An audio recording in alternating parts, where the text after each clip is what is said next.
Hello à tous et bienvenue dans le Book Club de l'été. Chaque semaine, je vous présente un résumé d'une bible du marketing pour vous permettre d'approfondir vos connaissances et de devenir incollable sur les grands classiques. Pour commencer la saga, ma dernière trouvaille du moment m'avait été chaudement recommandée par Fabien Ferreira. Il s'agit de Gary Keller, The One Thing. En français, passer à l'essentiel. Pourquoi est-ce que j'ai pensé que ce bouquin était une bonne idée pour vous ? Parce que je reçois énormément de questions sur comment prioriser dans son business, comment sélectionner une idée plus qu'une autre. Et ce bouquin, il est particulièrement éclairant si vous vous posez des questions sur où est-ce que vous allez dans la vie, quelles priorités business sont à suivre absolument et quelles sont les idées qui vont vous permettre d'accélérer et quelles sont ces envies un petit peu pièges qui vont vous ralentir dans vos projets vraiment importants. Tout le monde le sait. Quand on court 2 lièvres à la fois, on n'en attrape aucun. Mais le problème, c'est quand on est un peu multipotentiel, quand on est un petit peu touche-à-tout, quand on est hyper curieux, comme beaucoup d'auditeurs de ce podcast, souvent, on a du mal à choisir, alors on essaye de tout faire. Et quand on essaye de tout faire à la fois, on finit souvent par obtenir 0 résultat. Ce que Gary Keller essaie de prouver tout au long du bouquin, c'est qu'on est toujours plus efficace quand on est concentré sur une seule chose. Les images sont nombreuses pour illustrer ce phénomène. Si un chirurgien faisait plusieurs actions tout en nous opérant, ça choquerait tout le monde. C'est exactement pareil pour la mortalité sur les routes. Une conversation anodine au volant réduit de 40% notre concentration. L'effet est proche de celui de l'ivresse. On a la preuve que diviser son attention est toujours un désastre. Alors on devrait traiter toutes les tâches de notre vie comme si elles avaient autant d'impact. Le message est simple, arrêtez de nourrir le mythe destructeur du multitasking qui est tout sauf productif. Et Gary Keller ne cesse de donner des illustrations dans le monde pratico-pratique de l'entreprise. Il nous donne l'exemple d'une de ces sociétés qui stagnait en termes de croissance parce que tout le monde enchaînait des missions différentes en perdant son focus. Son coach lui a alors dit « Jésus avait besoin de 12 apôtres, toi tu en as besoin de 14. » Gary Keller s'est donc concentré sur le fait d'embaucher ces 14 profils qui allaient accomplir des tâches ultra spécialisées, extrêmement verticales et donc permettre à chacun d'être concentré sur une seule mission essentielle. Il nous prouve que 3 ans plus tard, la croissance reprend pendant 10 ans. Et comment fait-il pour manager ces nouvelles équipes ? Au lieu de leur donner plein d'objectifs et d'envoyer la balle dans tous les sens, et pour recentrer tout le monde sur un objectif commun et maximiser ses chances de réussite, mais aussi réduire l'overlap, le fait que les gens parfois se marchent sur les pieds d'une équipe à l'autre ou créent des compétitions inutiles, il leur pose cette unique question. Si vous pouviez accomplir une seule chose essentielle cette semaine pour rendre tout le reste soit plus facile, soit inutile, qu'est-ce que ce serait ?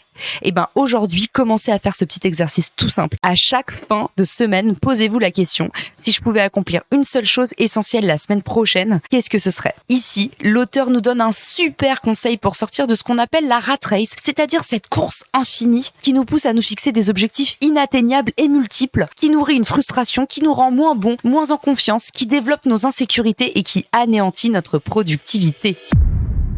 C'est parti pour les 3 grandes idées du bouquin. La première idée, c'est le minimalisme. L'auteur nous dit que ceux qui accomplissent plus que les autres sont des minimalistes. Ils sont concentrés sur un seul objectif et sur des petites tâches optimisées. Et oui, les résultats extraordinaires dépendraient donc de notre capacité à ignorer tout le reste. Finalement, minimiser permet de profiter mieux de sa propre vie également. La réussite arrive quand on fait peu de choses, mais quand on les fait bien.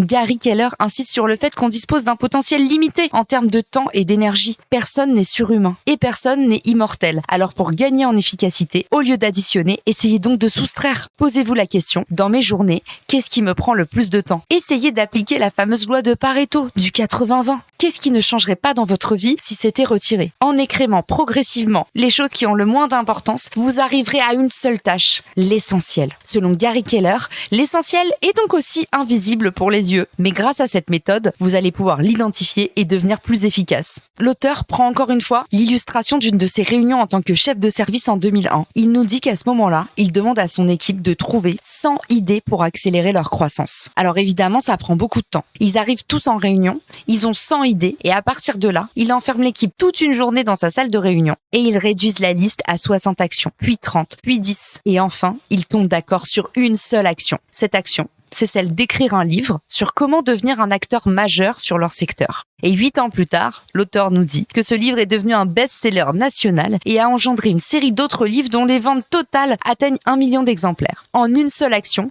l'image de l'entreprise a changé à tout jamais. Et si l'histoire vous paraît romancée, Dieu sait qu'elle a résonné chez moi et m'a donné envie d'appliquer cet exercice à mon propre business. Faisons le calcul ensemble. Sélectionnez une seule idée parmi les 100 idées que vous avez, écrémez au fur et à mesure jusqu'à arriver à l'idée essentielle. Et ensuite, faites du touchous. En résumé, sur cette partie 1, moins de tâches, plus d'impact. La deuxième grande idée du bouquin, c'est l'effet domino. Et tous les grands changements commencent par des micro-actions. Ici, l'auteur nous parle de l'expérience de Whitehead.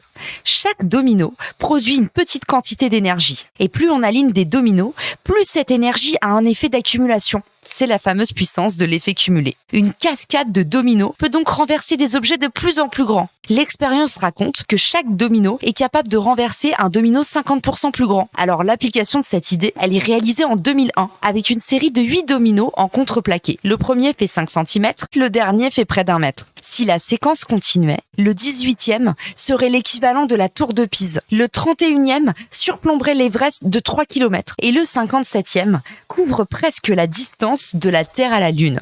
Mettez la puissance de l'effet cumulé au service de votre propre personne. Vous êtes votre propre domino et remplacez les dominos par de micro-actions, toujours tournées vers votre essentiel. Chaque jour, réalignez vos priorités et testez la puissance de l'effet cumulé. Les plus compétents ont développé leur savoir-faire au fil des années et les plus riches ont construit leur patrimoine jour après jour. C'est ce que les Américains appellent baby steps, progresser par paliers, petit à petit. Un des secrets de la réussite serait donc aussi le temps. Et l'auteur nous dit cette phrase très forte, le succès se construit de manière séquentielle. Pour résumer cette deuxième idée, une action engendre un résultat. Alors imaginez tout ceci à l'échelle. Pour les habitués du podcast, cette leçon doit vous rappeler l'épisode sur définir les objectifs, où je vous disais, ayez un seul objectif et ayez-le toujours sous le nez en face de vous. Et je vous partage un petit outil pépite, je vous le mets dans les ressources de l'épisode. C'est une application gratuite qui vous permet, pour tous les utilisateurs de Mac, d'afficher en haut de votre écran votre objectif pour l'avoir sous le nez toute la journée, quelle que soit l'action que vous êtes en train d'accomplir. Ça s'appelle One Goal, c'est gratuit comme le sourire et je remercie mon ami Mehdi qui m'a fait découvrir cette application il y a une semaine. La troisième idée de ce bouquin formidable, c'est que seuls ceux qui se concentrent sur une seule chose progressent, car notre attention est indivisible. L'auteur prend l'exemple des boîtes à succès qui sont souvent construites autour d'une seule spécialité, une signature, un produit, un service qui leur a apporté tout le reste. Par exemple KFC avec sa fameuse recette du poulet, Coca-Cola avec sa recette mystère, ou encore Apple qui est un exemple frappant avec des gros lancements en série. De 98 à 2022, Apple se construit autour de la stratégie des gadgets en or avec à chaque fois un produit star. À chaque génération, un nouvel essentiel. Si vous ne savez pas quel est votre essentiel, trouvez-le. Trouvez votre offre signature, votre produit star. Spécialisez-vous pour vous démarquer. Creusez une verticale et rayonnez autour par un effet de halo. Au sein de cette troisième grande idée, Gary Keller nous dit que le secret de la réussite, c'est forcément de partir d'une passion, d'un truc qu'on puisse faire sans jamais s'arrêter, pour pouvoir fournir des efforts en continu sans aucune lassitude. Ça me rappelle une autre bible du marketing dont je vous parlerai dans le book club. C'est le bouquin de Mark Ronson, L'art subtil de s'en foutre. Dans ce bouquin, Mark Ronson vous dit trouvez ce pourquoi vous pouvez accepter d'en chier plus que les autres. Et excusez-moi pour la familiarité, mais toute l'énergie de ce bouquin réside aussi dans ce vocabulaire très cru qui secoue complètement les puces du lecteur. En résumé, cette troisième grande idée, c'est une passion égale une compétence. J'espère que vous avez aimé ce résumé du bouquin de Gary Keller. Je vous en proposerai d'autres extraits parce qu'il y a plein de pépites hyper actionnables à partir de ce bouquin. Les bouquins mindset, on trouve de tout et rien. Et moi, dans le book club, j'ai décidé de vous extraire la crème de la crème. J'espère que cette idée de série estivale vous plaît et que ça vous donnera envie de vous remettre à la lecture ou peut-être de m'envoyer des inspirations dans ma messagerie LinkedIn. Je vous souhaite une très bonne journée, soirée et à très vite dans le podcast. Ciao!